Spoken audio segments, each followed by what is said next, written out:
வணக்கம், நான் Thamizhazhagi, counselling psychologist. உங்க குழந்தைங்களுக்கு அதிகப்படியா மொபைல கொடுக்கவே கொடுக்காதீங்க. நிறைய பேர் என்ன பண்றாங்கன்னா, போன்ல நிறைய கேம் டவுன்லோட் பண்ணிட்டு நீங்க இந்த கேம் விளையாடுங்க அப்படின்னு சொல்லி விட்டுட்டு அவங்க பாட்டு ஏதாவது வேலை செஞ்சுட்டே இருக்காங்க. அந்த குழந்தைங்க என்ன பண்றாங்கன்னா, அந்த போனை எனி டைம் யூஸ் பண்ணிட்டே இருக்காங்களா, அதுல நிறைய புது புது கேம் எல்லாம் டவுன்லோட் பண்ணிடுறாங்க. டவுன்லோட் பண்ணி இப்ப ரீசெண்டா ஒரு குழந்தை வந்து எங்கிட்ட கவுன்சிலிங் வந்த குழந்தைங்க ரோப்ளாக்ஸ் அப்படின்னு சொல்லிட்டு ஒரு வகையான கேம் விளையாடுற குழந்தை. அந்த குழந்தைகிட்ட அதனுடைய குழந்தைங்களுடைய பிஹேவியர் டோட்டலாவே சேஞ்ச் ஆயிடுச்சு. அந்த கேம் விளையாடுறதுக்கு முன்னாடி இருந்ததுக்கும் அப்புறமா இருக்கிறதுக்கும் அந்த குழந்தைங்களோட சேஞ்ச் வந்து ரொம்பவே சேஞ்சஸ் நிறையவே இருந்திருக்குது.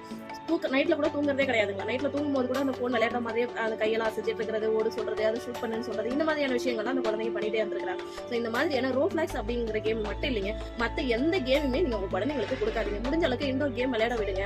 வெளியில எங்கனாவது அழைச்சிட்டு போங்க, இல்ல எதனால டிராயிங் அந்த மாதிரி ஏதாவது கொடுங்க. குழந்தைங்க கூட நீங்களும் சேர்ந்து விளையாடுங்க. நீங்க குழந்தைங்களுக்கு ஏதாவது ஒரு கேம் கொடுத்துட்டு நீங்க ஒரு பக்கம் போன் பார்த்து உட்காந்துனீங்கன்னா அந்த குழந்தைங்களுடைய மைண்ட் வந்து ஃபுல்லாவே அந்த கேம்லயே போயிடும். அவங்களுடைய ஃபியூச்சர் வந்து ஃபுல்லாவே ஸ்பாயில் ஆயிடும். நீங்க உங்க குழந்தைங்களை நீங்க சின்ன வயசுல எப்படி கொண்டுட்டு வரீங்களோ அதுதான் வளர்ந்ததுக்கு அப்புறமும் இருப்பாங்க. முடிஞ்ச அளவுக்கு உங்க குழந்தைங்க கூட டைம் ஸ்பெண்ட் பண்ண பாருங்க.